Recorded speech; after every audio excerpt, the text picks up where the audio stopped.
Le Tours Football Club aura connu toutes les émotions en cette première partie de saison. Ça commence plutôt mal. En championnat, le TFC ne gagne pas pendant 5 matchs. Et bon dernier sur les 8 premières journées, se fait éliminer au deuxième tour de la Coupe de la Ligue face au FC Metz.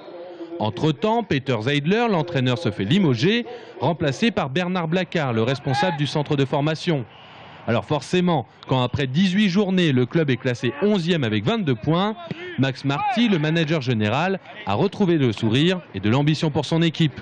On a gagné notre premier match à la 6e journée 1-0 contre Auxerre, donc c'est vrai qu'on est heureux d'être aujourd'hui 11e, on espère être 10e à la fin des matchs allés, ce qui serait très intéressant. On a pris, je crois que je regardais ce matin, 1,62 ou 63 points de moyenne sur les matchs depuis la présence de Bernard. En tout cas, nous, ce qu'on voudrait, c'est passer la barre des 49 points en fin de saison, qui est le plus petit total qu'on ait jamais réalisé avec le Tours FC. Il ne faudrait pas descendre en dessous de 49, c'est l'objectif de Bernard, c'est un objectif difficile.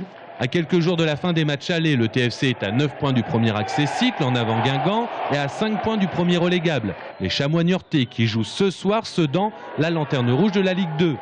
Mais preuve que le TFC va mieux, son manager général évoque déjà le mercato d'hiver avec humour et au 12e degré. Nous, ce dont on a besoin pour être vraiment compétitif, c'est de Messi, Iniesta, Benzema, Zlatan Ibrahimovic, Piqué derrière, Puyol, alors beaucoup de joueurs de Barcelone. Je crois qu'avec ça, on pourrait être compétitif sur la deuxième partie de tableau. Retour à la réalité, le Tours Football Club compte 5 victoires, 7 nuls et 6 défaites. Pour trouver l'équilibre et passer les fêtes de fin d'année au chaud, il doit absolument s'imposer vendredi à domicile face à l'Angesco, quitte à mettre un but de filou à la coup à coup.